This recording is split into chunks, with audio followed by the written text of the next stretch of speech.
Good morning, everyone. Thank you for joining us today. We'll give everyone a few minutes to enter the webinar before we get started, but we're very excited for today's presentation. Just a reminder, it is being recorded, and the recording, as well as the presentation, will be shared at the end of the webinar.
Good morning, good afternoon. Thanks for joining. We still got people coming in. We'll give everyone another minute.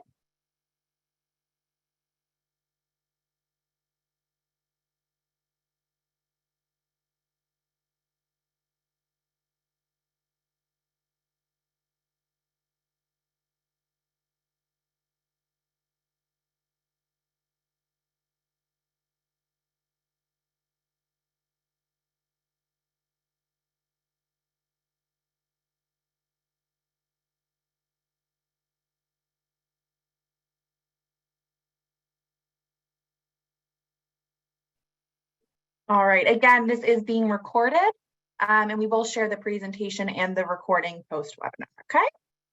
I'm gonna go ahead and get started. It looks like we have a lot of people here, so thank you so much for taking the time to join us today. Anyone that joins late, I will throw in the chat. Again, it's being recorded and it will be shared. So don't worry if you're joining us a few minutes late, you have not missed anything. So thank you for joining us today. This is our webinar on 1099 filing services for 2023 specifically. Before we get started, I just want to go over some housekeeping for everyone to make sure that everyone has a great experience today. A few tips for using Zoom. You can engage with the presenters and have the best possible experience. Please feel free to chat everyone within the chat. Drop us some questions through the Q&A opportunity. And feel free to reach out afterwards as well if there was anything that we didn't address or you'd like to discuss further. You should see the following icons on your Zoom toolbar. You can ask a question, raise your hand, and chat.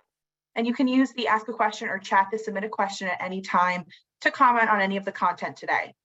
If you need any assistance, please click on the raise your hand and I'll connect with you as soon as I can. And we do encourage you to ask questions throughout the entire presentation, but we will address the questions at the end of the webinar. If you experience any audio issues, you can access your audio settings and test your audio when you are already in the meeting. At the bottom left-hand corner of the Zoom meeting toolbar, you'll find either the headphone or microphone logo to join the audio or mute and unmute respectively. You can click join audio to choose to connect your computer audio or dial into the meeting with a phone. Once your audio is connected, you can click mute to disable the audio or unmute to enable your audio. Today's webinar does qualify for CPE credits. In order to qualify, you do have to respond to all of our polling questions. So we promise they're a lot of fun. We'll have some great conversation within those and stay on for the entire duration of the webinar as well to qualify. If you have any technical difficulties responding to the polling questions, you can email us, elevate@armaninollp.com. I'll put that in the chat for everyone as well, with your name, date, and the name of the webinar, and then your responses to those polling questions so we can get you those credits. Okay, I'm going to hand it off to my colleague, Eric. He's going to go over our learning objectives today. Thanks, Catherine, and welcome everybody to the Armanino 4th annual 1099 webinar. I love the energy I'm seeing on this call. Everybody calling in from all over the country. I saw one from Argentina. They were coming in too fast for me to read as I was getting ready for my slide, but very excited for this. We make compliance fun on this webinar, but for CPE purposes, we are going to get serious for a minute. We're going to cover our learning objectives. So as you can see, we are going to build strategies to avoid the usual year-end rush and bandwidth problems. We're going to talk about preparing to meet the tight deadline of January 31st. And then talk about abilities to streamline processes to avoid the stress and then the subsequent late fees if you meet any of those deadlines. So how can we make this a nice, calm, orderly annual process? With us today, we have an A-team panel. We have Tyler DeWitt, who is our subject matter expert. I don't think that really covers, it's a little underselling his 1099 knowledge, but Tyler's been with us for 3 years. This is his third webinar, and he leads the 1099 process every year for Armanino. We have Nikki, who will be celebrating her 10th anniversary at the firm in just a couple months. She is a director in our consulting practice and is a leader in our equity management practice. She's going to cover some really good stuff in the equity section. Next, we have Heather, who is a practical newbie, only being here for 2 years, but we've got many years ahead for her. She's the leader of our Center of Excellence in Boise, Idaho. And then last but not least, we have Rebecca, who I don't know if any of us are going to catch up to, has been with the firm for 26 years. She is an account executive in our client management practice and specializes in helping our clients with their ERP needs. I'm here as a moderator, Eric Thomas. I'm a partner in our consulting practice. I'm one of the leaders in our outsourcing practice. I've been with the firm, relative newbie compared to Rebecca, about 8 years, but in the outsourcing space for 20.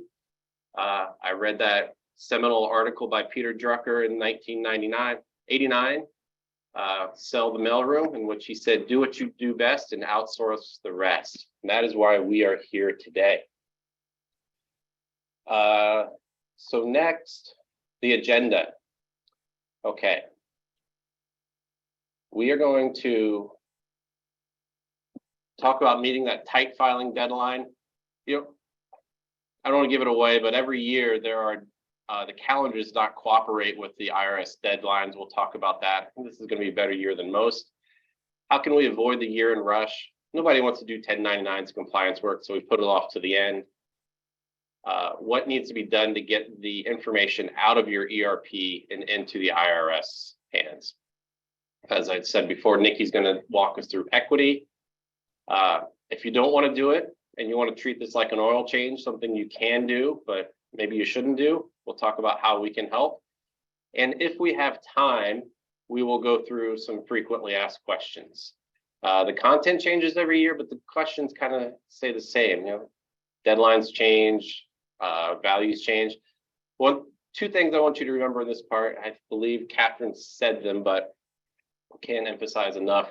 We want this to be conversational, so please ask questions throughout. We'll be answering via chat if appropriately, or we'll jump in and answer, and then we can answer any bigger ones towards the end.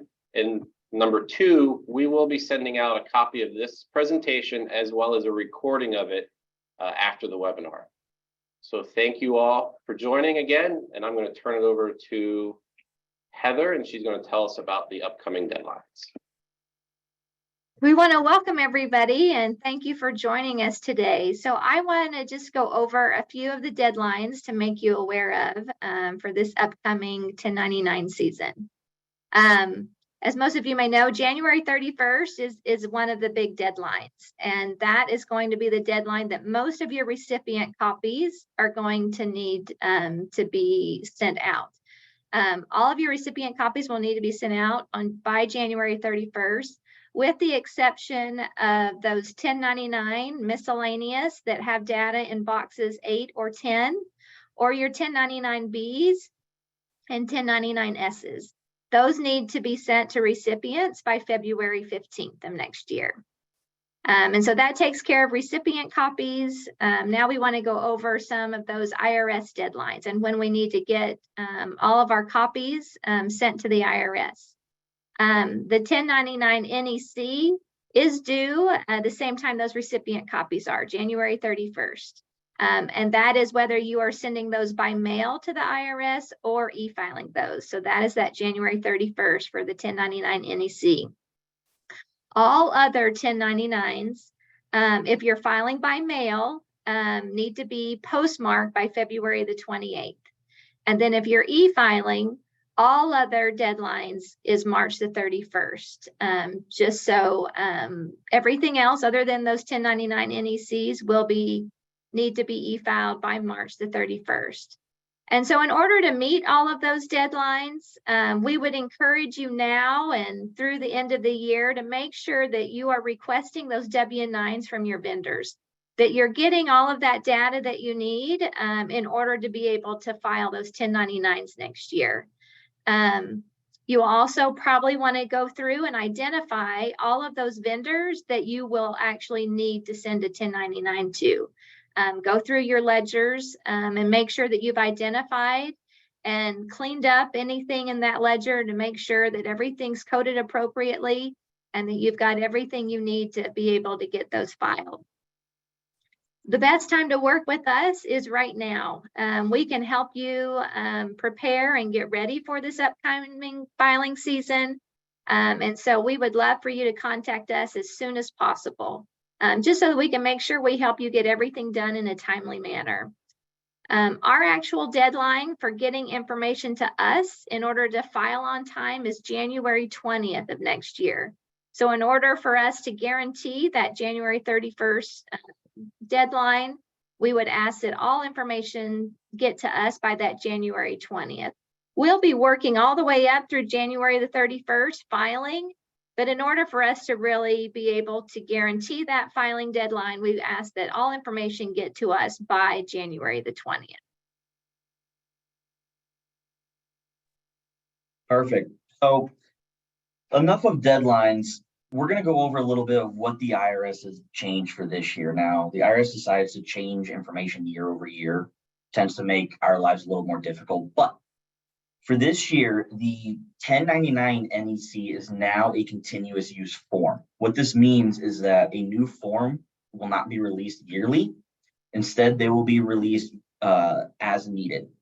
Meaning if you purchase new paper forms, let's just say January 15th of next year, where the date would be, there's actually going to be a blank where you can write in whatever dates needed. That will make our lives a lot easier.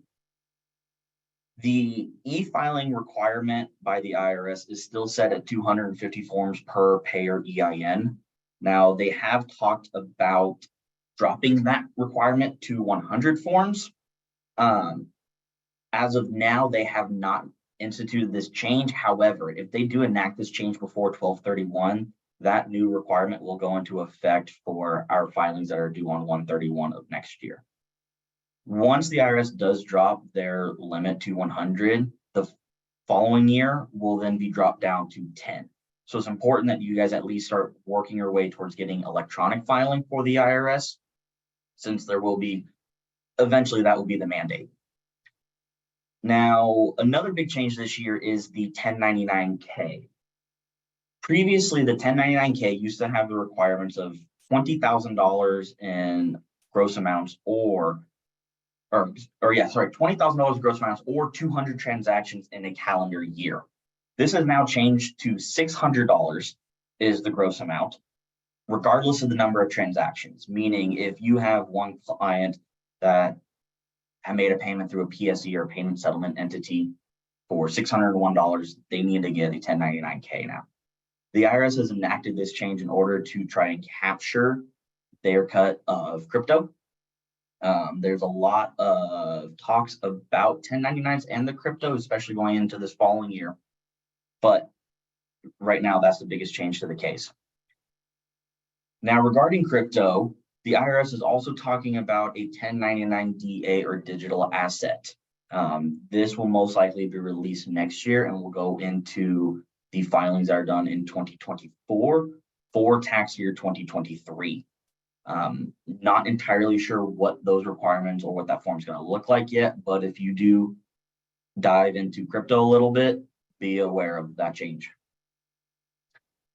Another big one is the IRS is starting to create an online portal for 1099 filings. As far as I know, there is still a registration to actually sign up to then be one of the first ones to access that website.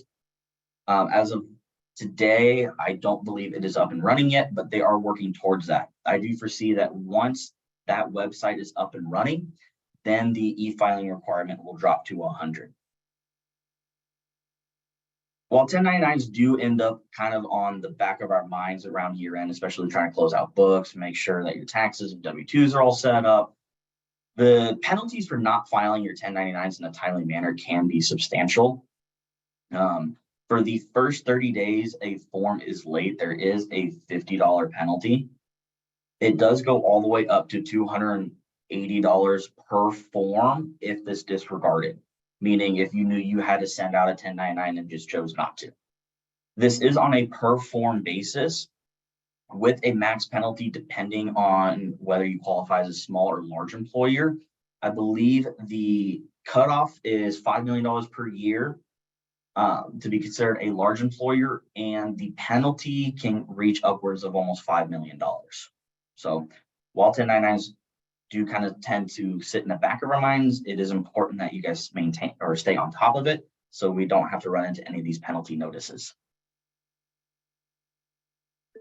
Tyler, we got a couple things here. We're getting a lot of activity from the participants, but I think we can only ask questions to the hosts and panelists, so then we're answering the questions to everyone, and so they can't see what the original question was. So I'm not sure, Catherine, how we can handle that. But Tyler, somebody asked if you could go over the changes to the NEC real quick before we go to the next polling question, or the first polling question. Absolutely. So the NEC, the only thing that changed is that there's not going to be yearly updates from the IRS. Instead, updates will be released by the IRS on an as-needed basis. They've added just about everything they need to this form over the past couple of years, meaning the paper forms you buy for tax year 2022 can be used for 2023 unless the IRS decides to release an update. I'm not seeing the chat. Did I answer your question? I think so. She was just curious about the changes. Beautiful. I think you covered that. And oh, we got a confirmation from Terry. And then Tyler, we have some questions in the Q&A that if you want to look at, although everyone should pay attention because we do have our first polling question. We're starting off easy. We're going to ease everybody in with a nice softball question here.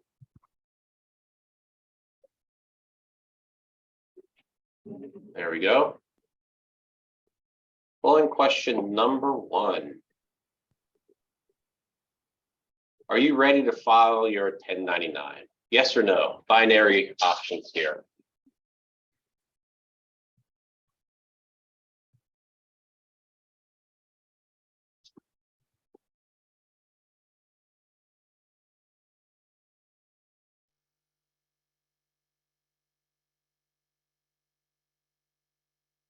Catherine, let us know when most of the people have answered. We should give them, you know, enough time for everybody to get in there. We do have 711 participants on here, so it might take a while for everybody to get on there, or most people, to answer the question.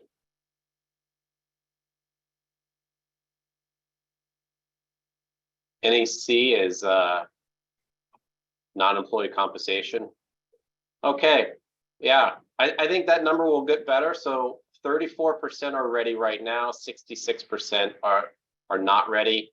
I think if we ask this question later in December, hopefully early in January, people will be more likely to be ready. If you're not ready and you don't want to get ready, of course, we can help. So speaking of getting ready, we're going to transition back to Tyler to talk about how you can get ready. Perfect. Thanks, Eric.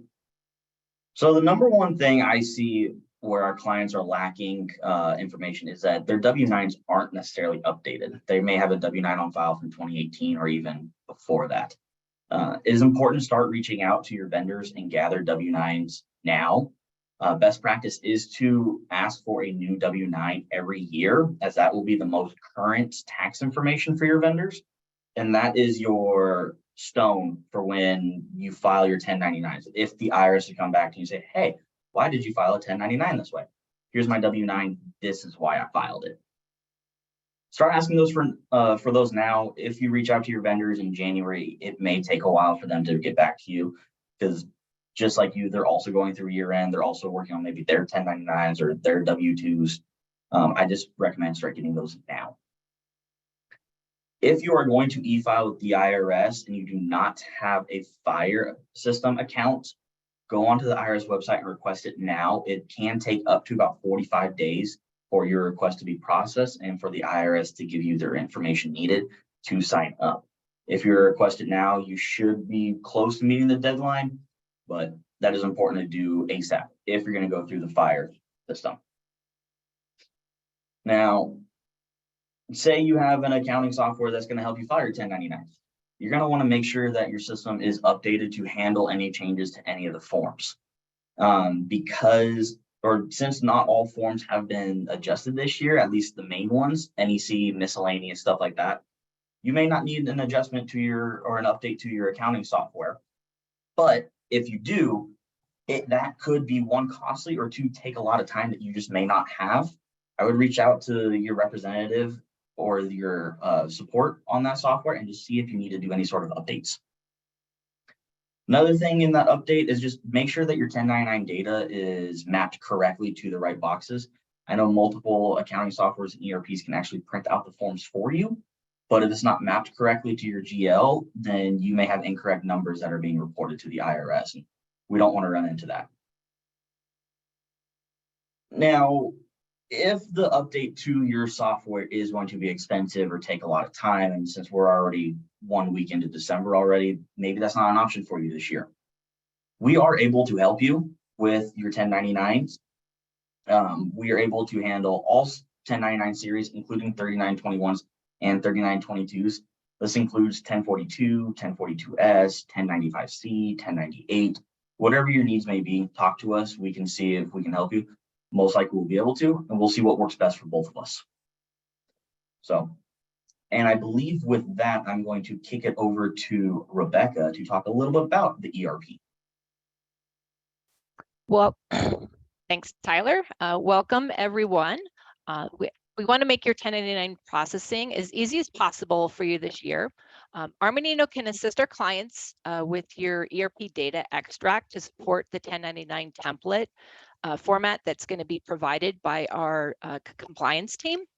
It's important that the data coming out of the ERP matches the 1099 template format. So for those of you that may use Dynamics GP, it will typically require a software upgrade by applying the 2022 year-end update in order to print your 1099s out of GP, which can be costly and disruptive to the business. The Armanino 1099 service is a great alternative to upgrading GP for your 1099 processing needs. Our customer success team can help with the data extract out of GP or other ERPs such as Dynamics 365, FSC, Business Central, and also Sage Intacct. Even with these cloud-based ERPs for e-filing with the IRS, you still need a third-party service to e-file. So the Armanino 1099 service is a great option for this. If you do choose to use the Armanino service, and if you do need help getting that data out of your ERP into the 1099 template format, you can create a ticket with our customer success portal, or send an email to the help@armaninollp.com email address, and just note in the subject header that you would like the Armanino 1099 service support. The customer success team will reach out to you for next steps. Additionally, we have more information provided on our 1099 landing page on our website to create the ticket within the customer success portal. And also, as you can see, we have some contact information here noted on the slide as well. Rebecca, that's going to bring us to our second polling question. All right. What is the big change to the 1099K form for tax year 2022? A, the threshold is now $600 and the number of transactions is any. The threshold is now $600 and the number of transactions is 20,000. C, the threshold is now 20,000 and the number of transactions is 200. Or D, the threshold is now 20,000 and the number of transactions is N. So we'll give you a minute or two to answer that. And when most of you have answered, Catherine will share the answers. Any from the panelists, any guesses on the correct percentage on this one? I'm thinking 90. I'm hoping 90. You can't do the same number. Okay, I'm hoping 95. Oh, there we go. I think we have some smart people out there, I'm sure, though. Or they can Google real quick, too. Well, we How don't are we want looking, anyone Catherine? Googling. What percentage have answered so far? We're looking pretty good. We're a little bit over 75%. So we're still getting some activity though, guys. Thanks for participating. All right, let's go ahead and see how you guys Yeah, did. participation's been great. We're getting inundated with questions. All right, 71% got it right. Thank you all. This brings us to, now that we've got that one out of the way, that CPE obligation done, we're going to go into equity with Nikki. So I hope you're all sitting down and are buckled in. Nikki, take us away on equity. Hey, thanks, Eric. And hi, everyone. Thanks for joining today. I'm glad we see such a variety of people from all over the place, all over the world, too, which is nice. So I'm going to speak about the problem child, which is equity, which is one of those kind of last minute, oh, shoot, do I need to send out forms for these transactions, which I'll speak to, and I'll speak to our standard taxable events, which are the ones that you're going to need to process as they occur throughout the year rather than wait till year end. And these primary ones are your non-qualified stock option exercises, so immediate tax at exercise, restricted stock unit vesting, and restricted stock award vesting. And between those two, the restricted stock awards, because they're sort of like an early exercisable situation, you receive those shares up front, you can use the 83B form election so that the holder of the shares pays taxes up front rather than at each vesting date. This allows for the potential that, you know, if they pay taxes up front now, you know, their taxable income may go up over time. And so they're hopefully paying less upfront than over time. And usually these awards, a lot of them will vest over 4 years. So that gives you a chance to get your lower tax rate if your income is expected to go up. So in the next slide, I'll speak to what exactly is tax.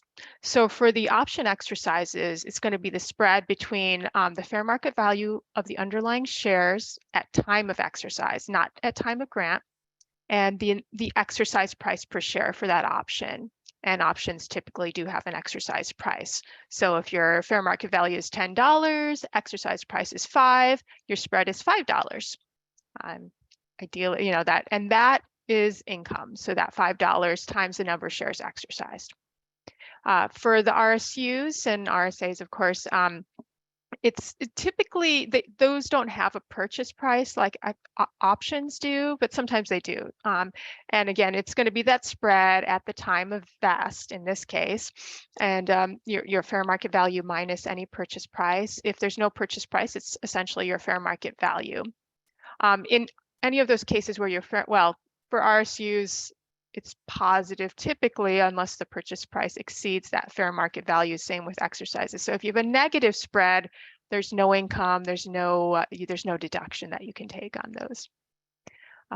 Last bullet there speaks to ISO's incentive stock options, and I'll speak to that in the next slide or next 2 slides, but they're not subject to income tax upon exercise. I'll get into more detail on those.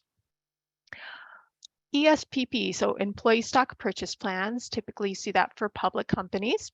ESPP plans come in various varieties, but qualifying plans, and you can read the IRS rules on that and what qualifies as a qualifying ESPP plan. But purchases under a qualifying plan are not subject to taxation, and also are not even alternative minimum tax, AMT, which ISOs do have. again, you'll use the spread at the time of purchase just as your basis later, cost basis for if the shares are sold. And I'll get into forms at the end of the year on just providing that informational data to your employees that are purchasing under the plan. When those shares are purchased, in order to stay qualified, you have to hold them long enough, and that's going to be 2 years from the beginning date of the offering, and 1 year from the purchase date.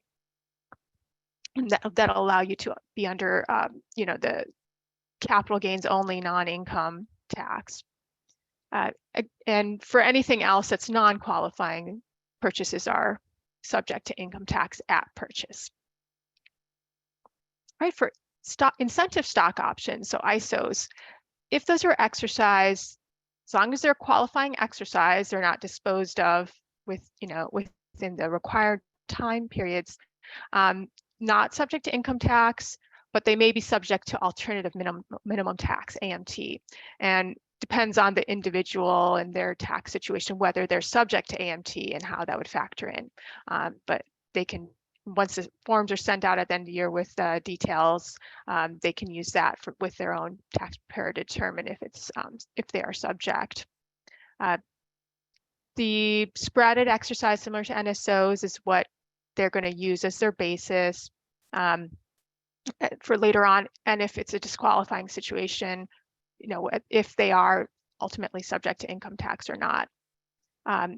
Similar to the ESPP, you have requirements for holding so that they are stay qualified, and that's again in this case 2 years from the grant date and 1 year from the exercise date.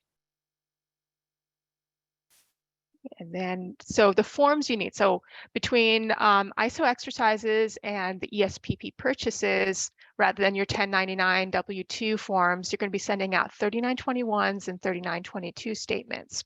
And you're going to have a form for each transaction rather than for each person. So if one person exercises 10 times in the year, there's 10 forms. You can mail them in one envelope if you want, that's fine. Then 3922s, it's going to be for the, typically you have 2 purchases per year, and it should be calendar year transactions. So CY 2022 will be coming up. There are some, and depending on the situation, if you have year end for, I believe, public clients, if it's like right on December 31, I believe there's a grace period where it can flow into 2023. But typically, ideally, you're just using the calendar year. And we spoke to this before, but the filings in this case, similar to some of the other annual forms, are due out to employees. Statements should be postmarked by January 31. And then the filings, if you're paper filing, you have to get those out to the IRS by February 28. E-filing, March 31. All right, so go to the polling questioning. All right, so this is one of those years where all of the applicable dates are during the week, so we don't get any extra days from these dates falling on the weekend. Right. Yeah. So in our third of 4 polling questions, we're asking what type of event is not immediately subject to income tax, if qualifying. So we qualify our question. Incentive stock option exercises, ESPP purchases, an RSA vest, if 83B is elected, of course. And the last option, all of the above.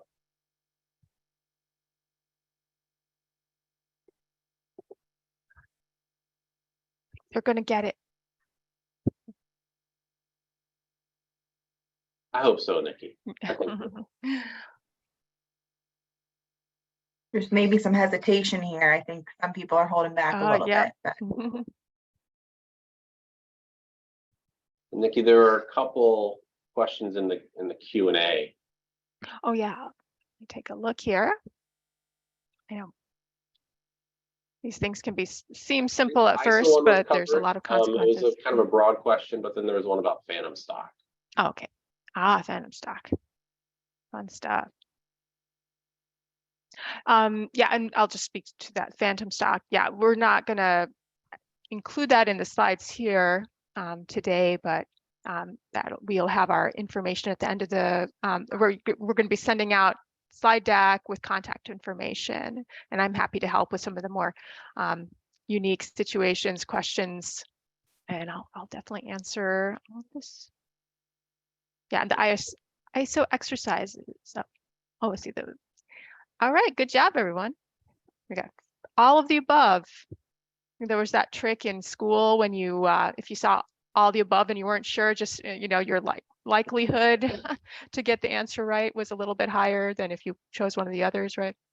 I always went with the one that had the answer with the most words. Yeah, yeah, that's a good one. All right, so next we're going to go back to Heather and Tyler to cover, you know, if you don't want to deal with it and you want to punt it to someone else, how we can help. So Heather, Tyler, take it away. Beautiful. Thanks, Eric. So as Eric mentioned earlier, he said, do what you do best, outsource the rest. That's why we're here. We're here to help. So in order for us to help, we do offer 2 separate services based off your needs and also based off what works best for you. Now, we do have a turnkey system that is able to help with any size of client, any number of forms, up to thousands and thousands of forms. We're able to help you. This could also be across multiple types of forms. We're able to assist you.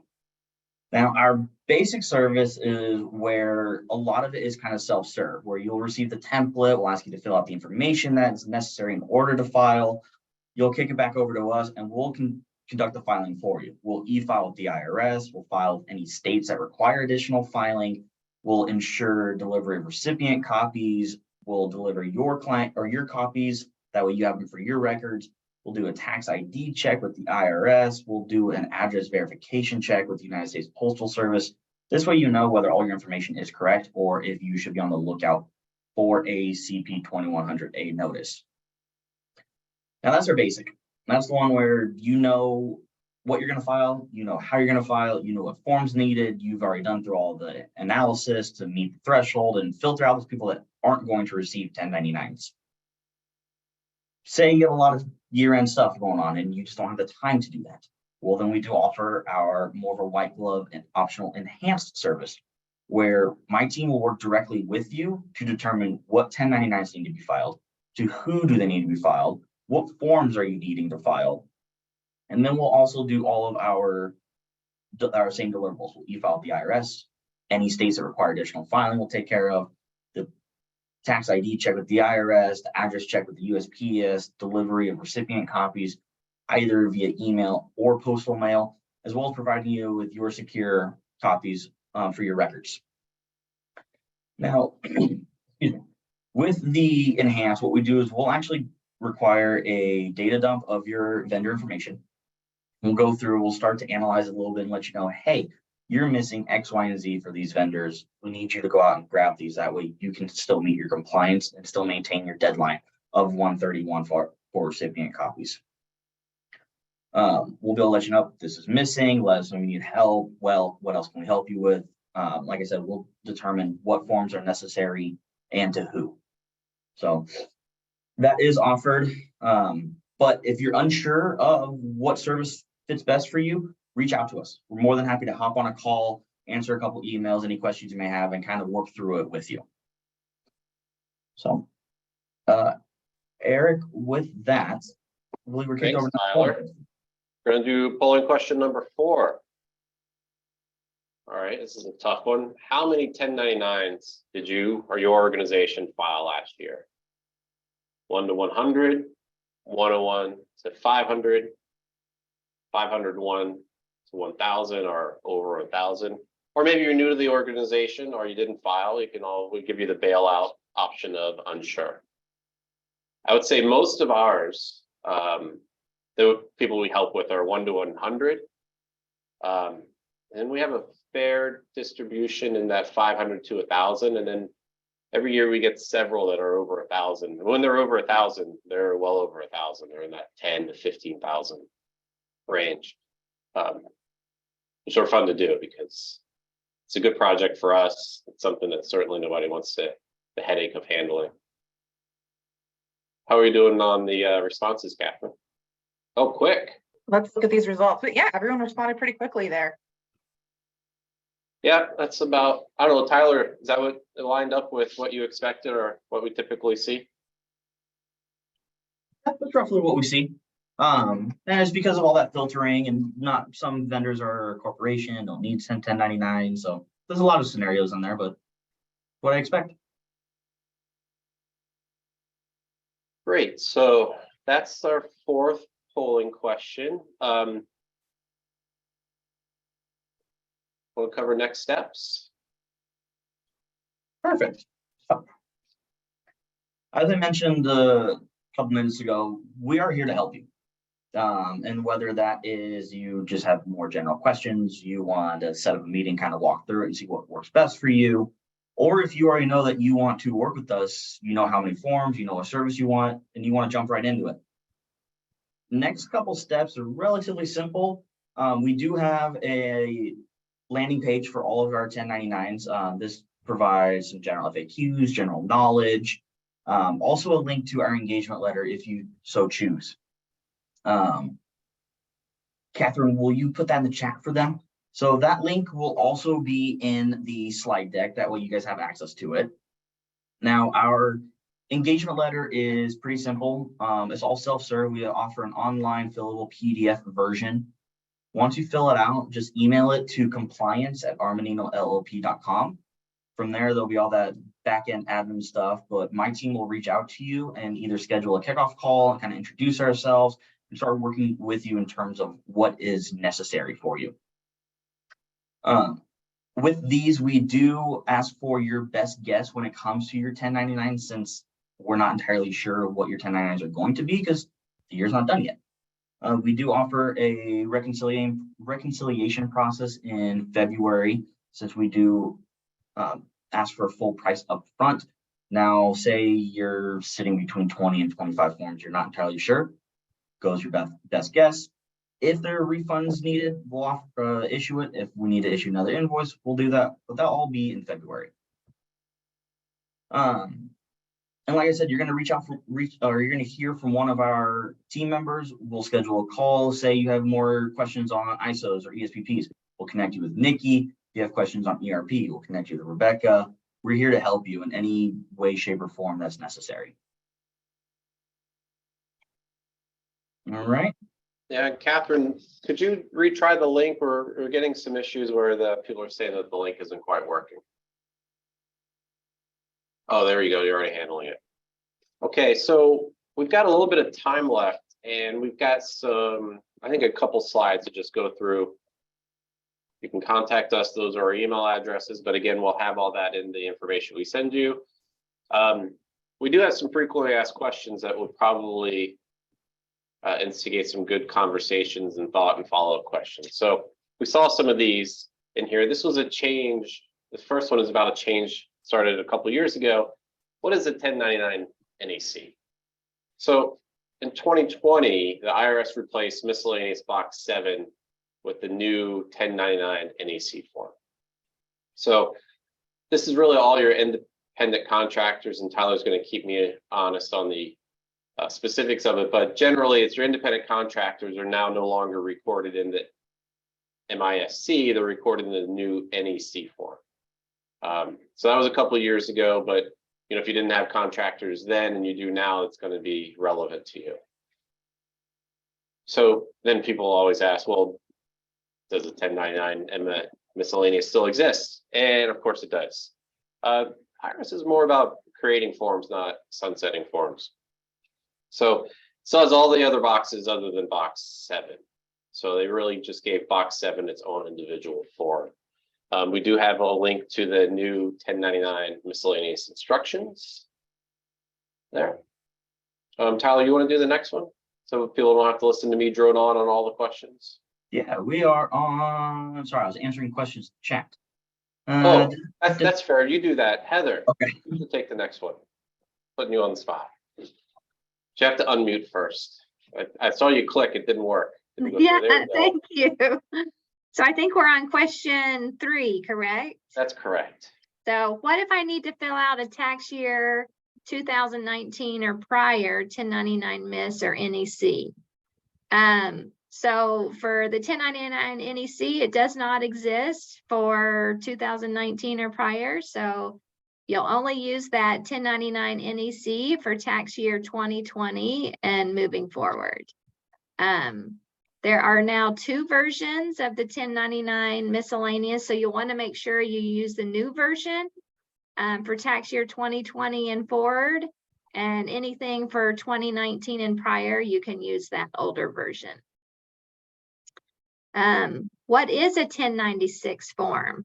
So that 1096 form is that summary page that's normally at the front that shows all the 1099s that were filed. It's normally only required if the 1099 forms were paper filed with the IRS. And if the 1099 forms were electronically filed, then a 1096 is not needed. Anybody else want to jump in? Yeah, I just want to throw something out there. We often, we're kind of like the doctors of accounting. So people don't go to the doctor when they're healthy. They often come to us when they haven't filed for a few years. So if you haven't filed, or you join a new company and you learn that they haven't filed in the past, we can definitely help you get caught up with prior year filing. We are definitely agnostic on the years. So there's never a bad time to catch up for prior years. We covered this, but I don't think we can emphasize it enough about when the 1099 NEC and W-2 forms are due. They are due this year to the IRS by January 31st, and recipients also by January 31st. I would say we got a question from Peter Lloyd about a SOC 2 and pen test to share. We can follow up on details with that, Peter, but we have an ISO report instead of the SOC 2. We have that because we felt it was more comprehensive than just the SOC report, but we're happy to share that with you if you'd like to engage. There was a question regarding credit card payments, and I would just want to touch upon that because that goes back into your 1099Ks.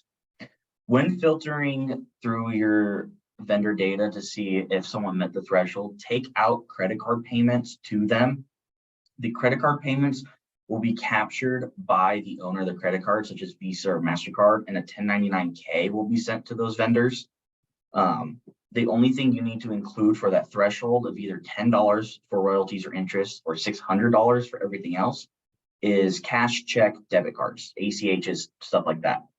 Credit can be excluded, as a 1099K will capture that from the PSE, MasterCard, Visa, Discover, Amex, wherever the case may be.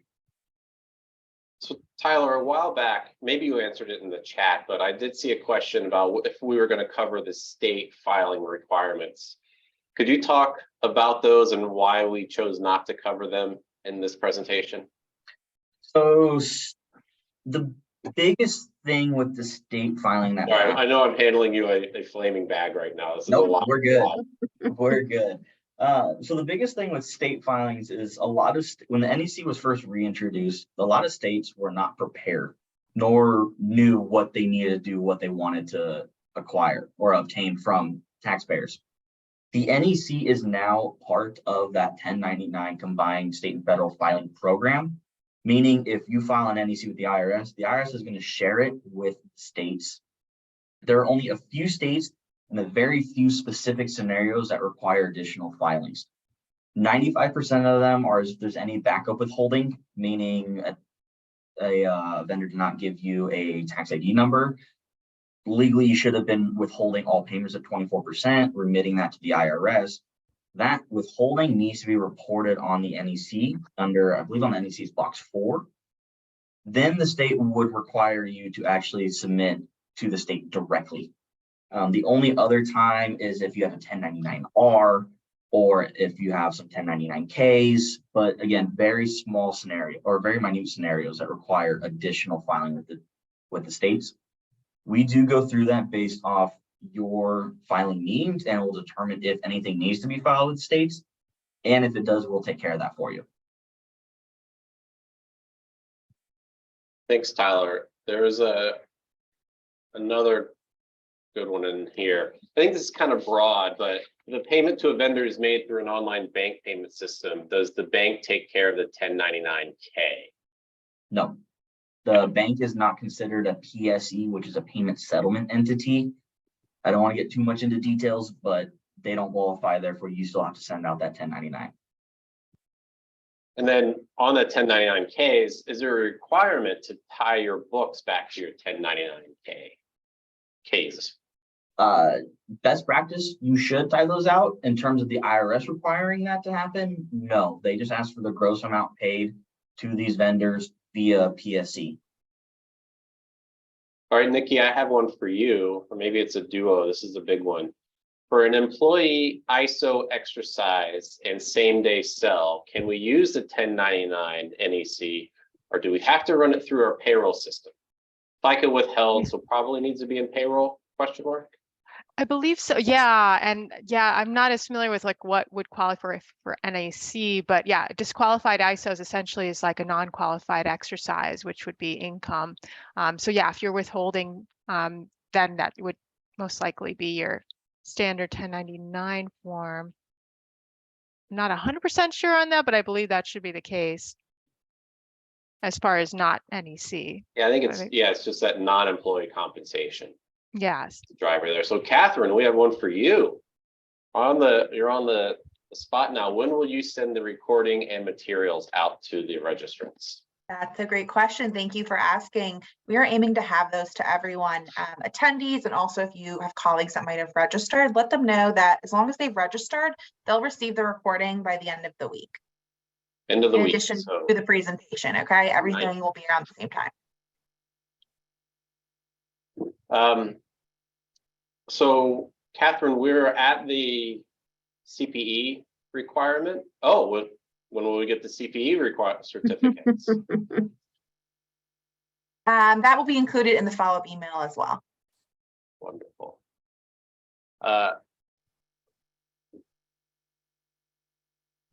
As a 501, all right, one more, here we go. As a 501c3, we have several sectors partially sponsored by third parties. For example, transportation. How does that impact filing processes on our end? Say that one more time. I'm sorry. As a 501c3, we have several sectors partially sponsored by third parties, aka transportation. How does that filing impact the process on our end? I don't know if there's enough there we can answer. I don't think funding really has any effect on your 1099s at all. No. If you're paying people that are not corporations, that you have to submit 1099s. But if there's a more nuance to that, please email us at help, and we will be more than happy to dig into that with you and make sure you're well informed on what you have to file. If the question is more on who has the responsibility of filing, the responsibility falls on whoever makes the payment. So say you're funded by transportation, but you make that payment to the correct party, you still have that that reporting obligation. Thanks, Tyler. So I think we'll wrap it up. What I want to ask of everybody on this call or this webinar, please fill out the survey. We try every year to make this better. We want to make the content all killer, no filler. And we look at each and every one of your survey responses in the efforts to make this better next year. So thank you all for attending with great participation, great enthusiasm. It's great seeing people from, I guess, technically all over the world. And I look forward to talking to you again next year.